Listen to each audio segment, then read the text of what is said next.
ഈശോയെ മാഷിനെ കണ്ടാടോ? ഇല്ല. പഞ്ചവർണ്ണ മാഷിനെ കണ്ടാടി? അവിടെ ഉണ്ടാവും. ആ എന്റെ മാഷെ, മാഷ് ഇവിടെ വന്ന് നിൽക്കണ. ഇവിടെ നെല്ലിമരം ഉണ്ടാ? മാവ, പ്ലാവ, തേക്ക. ഇതൊക്കെ എന്ത് മരുന്നുണ്ടാക്കാനാ? മരുന്നുണ്ടാക്കാനല്ല, വെട്ടി വിക്കട്ടി വരും. നല്ല ചെലവുള്ള കേസാണിത്.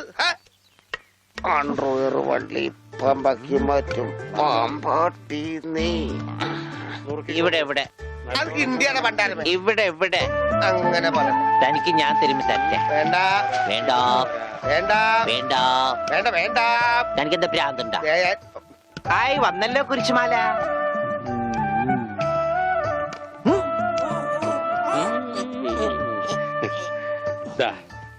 ഈ മിഠായി കഴിച്ചോളൂ. ഇത് മിഠായിയല്ലല്ലോ, ഗുളികയല്ലേ?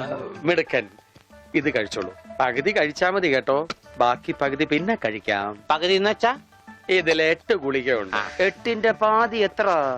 8ന്റെ പാതി ഇങ്ങനെയാണ്, ഇങ്ങനെയാണ്. ഇങ്ങനെയാണെങ്കി 3, ഇങ്ങനെയാണെങ്കി 0. ഒന്നും അറിയില്ല. മരുന്ന് മിഠായിന്ന് പറഞ്ഞു വന്നിരിക്കാം പോങ്ങൻ. നോക്കണ്ട, ഇയാളാ. ഈ ഗുളിക കഴിക്കൂ. കഴിക്കില്ല. അങ്ങനെ പറയരുത്, കഴിക്കൂ. അങ്ങനെ പറയും, കഴിക്കില്ല. ഒന്നുമില്ല. ദേ, ഈ ഗുളിക ഇങ്ങനെ നാവിൽ വെക്കുക.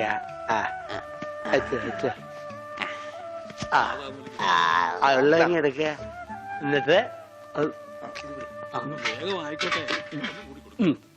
എന്ത് വേണം?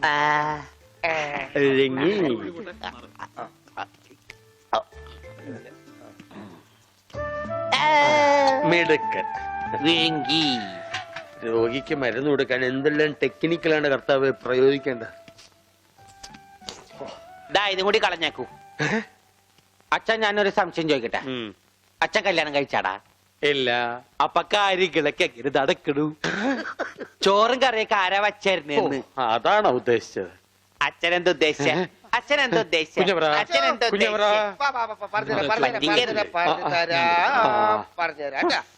മരുന്ന് കഴിച്ചേ? അച്ഛൻ നന്നാ കഴിക്കില്ല മോനെ. ഈ അച്ഛനാണാ?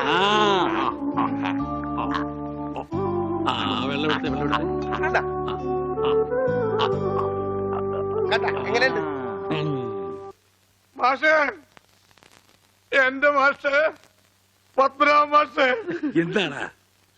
നമ്മുടെ ഉണ്ണിയുടെ സമനില തെറ്റിക്കാൻ ഞാൻ എന്തൊക്കെ പണി ചെയ്തു. അവസാനം കഞ്ചാവ് വീടിനെ കൊടുത്തു. എന്താ കഞ്ചാവ് വീട്? നീ എന്താണ് പറയുന്നേ? മാഷേ, ഞാൻ സ്ത്രീധനം ചോദിച്ച് നിങ്ങളെ പീഡിപ്പിച്ചിട്ടുണ്ട്, ഇൻട്രസ്റ്റ് ചോദിച്ച് ബുദ്ധിമുട്ടിച്ചിട്ടുണ്ട്. എന്നോട് ക്ഷമിക്കണം മാഷേ. എന്തൊക്കെയാ ചേട്ടാ ഈ പറയണേ? മാഷേ, മാഷിന്റെ മോനില്ലേ എന്റെ ഭാര്യ, അവളാണ് ഈ ട്രിക്കൊക്കെ എനിക്ക് പറഞ്ഞു തന്നത്. ഓമന കുട്ടേട്ടാ. ഇന്ദുലേഖേ, നിന്നെയും ഞാൻ വഞ്ചിച്ചു. ഇന്ദുലേഖയോ? നീയാണ് ഇന്ദുലേഖ. ഒരിക്കൽ ഒരു ദുർബല നിമിഷത്തിൽ ഞാൻ വഴിപിഴപ്പിച്ചു ഇന്ദുലേഖ. നീയും എന്നോട് ക്ഷമിക്കണം. എന്തൊക്കെയാ ഈ പറയണേ? മിസ് ഇന്ദുലേഖേ, കല്യാണത്തിന് മുമ്പ് നിന്നെ ഞാൻ പ്രണയിച്ചു പോയി. നിന്നെ ഞാൻ ഗർഭിണിയാക്കി. I am sorry. അച്ഛാ, പറയണ കേട്ടില്ലേ അച്ഛാ? നീ വിഷമിക്കാതെ, ഇതിപ്പ ശരിയാക്കി തരാം. കുഞ്ഞവരാ, ഇപ്പൊ വരാം. എന്ത് പണ്ടാരുള്ള മനുഷ്യരെ കൂടെ പണിയും ചെയ്യിപ്പിക്കൂലെന്ന് വെച്ചാ ഇത് നിസ്സാര കാര്യമാ. കുഞ്ഞവര വരട്ടെ. മാഷനെ വിളിച്ച കുഞ്ഞവര, ഈ കഞ്ചാവ് മൂത്താൽ എന്താ ചെയ്യാ? വെട്ടിമിക്കണം മാഷ, നല്ല കാശല്ലേ? അതല്ലടോ, പിന്നെ കഞ്ചാവ് വലിച്ച് തലയ്ക്ക് പിടിച്ചാ അത് ഇറങ്ങാൻ എന്താ ചെയ്യാ? ആഹാ, അതിനാണ്. അത് പുളിവെള്ളം കലക്കി അണ്ണാക്കിൽ ഒഴിച്ചു കൊടുത്താ മതി. ആർക്കാ മാഷിനെ? അല്ലടോ, അതായിരിക്കണോ. പോകാം. ആ ഹംസ ഇന്ദുലേഖയുടെ ആങ്ങളെയല്ലേ? അയ്യോ, നീ അച്ഛ പിന്നെ ഇന്ദുലേഖാന്ന് വെച്ചു അല്ലേ ഇന്ദുലേഖ?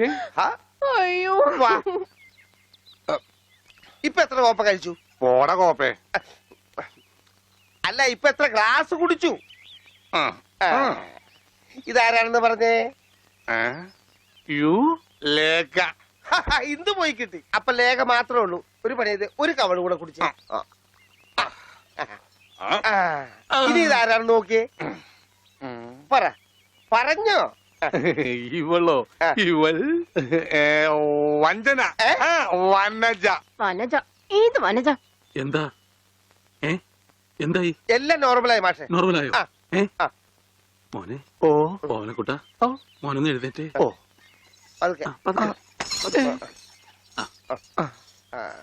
കുഴപ്പമൊന്നുമില്ലല്ലോ. ഇല്ല. മോനും നേരെ നിന്നേ.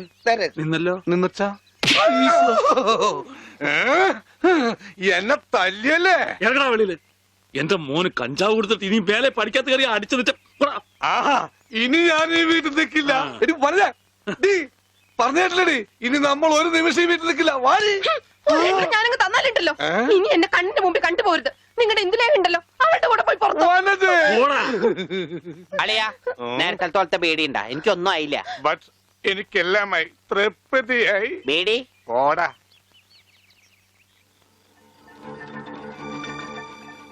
ആരായി ഇന്ദുലേഖ?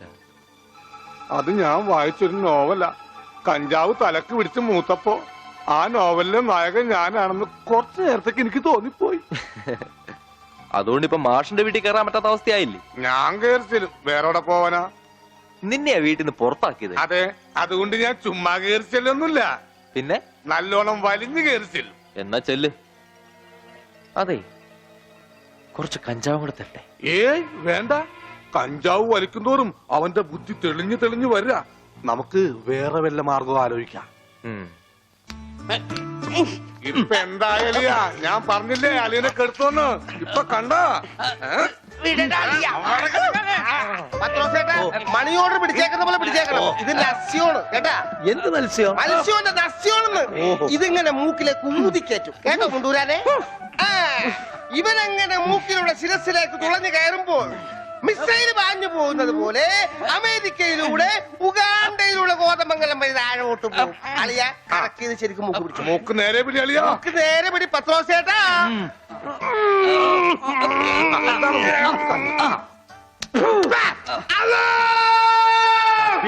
ബാങ്ക് കൊടുക്കുന്നത് പിന്നെ ദർശൻ ശിരസിൽ കയറിയ പള്ളി പണി അടിക്കാൻ പറ്റുവാടാ. അല്ലോ അല്ലോ. ഇരിക്കൂ, സമാധാനമായിരിക്കൂ. അതൊന്നും കേട്ട് പേടിക്കണ്ട, നസ്യം ചെയ്യുന്നതാണ്. സാധാരണ ഈ ഷോക്ക് ട്രീറ്റ്മെന്റ് കൊടുക്കുന്നതിന് പകരം ആയുർവേദത്തിലുള്ള ഒരു പ്രയോഗമാണ് നസ്യം. സ്മൃതിഭ്രംശം വന്നവർക്ക് അത് കൊടുത്താൽ കഴിഞ്ഞതൊക്കെ ഓർമ്മ വരുമെന്നാണ് ആചാര്യന്മാർ പറയുന്നത്. ഓർമ്മ വന്നു, ആ. ഓർമ്മ വന്നു. എനിക്ക് എല്ലാം ഓർമ്മ വന്നു. കഴിഞ്ഞ ജന്മത്തിൽ നടന്ന എല്ലാ സംഭവങ്ങളും എനിക്ക് ഒറ്റയടിക്ക് ഓർമ്മ വന്നു. ആ നസ്യം എന്റെ നോസിലേക്കാണ് ഊതി കയറ്റിയത്. ഇപ്പൊ ഞാൻ നസ്രാണി അല്ലച്ചോ, നോസ്രാണിയാണ്. എന്റെ കർത്താവേ. അയ്യോ എടാ, അവിടെ നിൽക്കടാ. എടാ, മുണ്ടൂരാനെ, അവിടെ നിൽക്കടാ. ഇരിക്കടാ അവിടെ, ഇരിക്കുക. ആ, 101 കുടം വെള്ളം കോരി തലയിലോട്ട് ഒരിക്കലും ഒഴിക്കല്ലേ. ഈ കിണറ്റിലെ മുഴുവൻ വെള്ളം എന്റെ തലയിൽ ഒഴിക്കാൻ പോവാണ്. മിണ്ടരുത്. എന്നാ പിന്നെ ഞാൻ ഈ കിണറ്റിൽ ഇറങ്ങി കിടന്നാ പോരെ? ഈ കിണറിന്റെ ആഴം എത്രയാണെന്ന് അറിയാമോ നിനക്ക്? ഇല്ല, അച്ഛൻ പോയി നോക്കിട്ട് വാ. ആ, നോക്കിയിട്ട് വന്നാ കുളിക്കുമോ? കുളിക്കാം. നോക്കാം. ഏകദേശം നല്ല ആഴമുണ്ട്.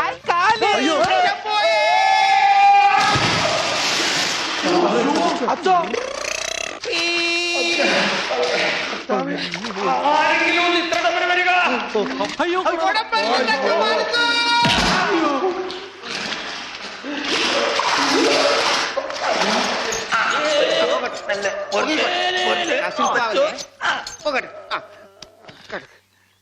അനക്കല്ലേ ഈ മൺകിരിയുടെ തലേന്നൊന്ന് ഊരിക്കോട്ടെ.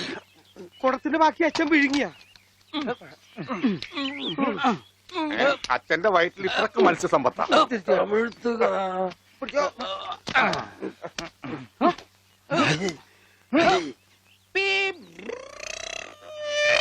ഇവൻ അങ്ങടെ ഈ ബാണം വിട്ട പോലെ ഓടണം. ആരുടെയെങ്കിലും മുണ്ടരിക്കാനാവും. അവൻ പഞ്ചവർണ്ണത്തിന്റെ മുണ്ടു പറിക്കാൻ പോകും.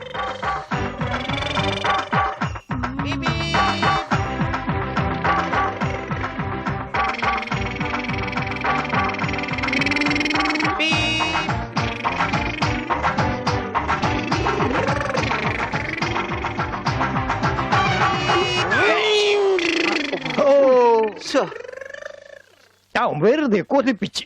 അല്ലേലും ഇവനൊന്നും ആവശ്യത്തിന് ഉപകരിക്കില്ല.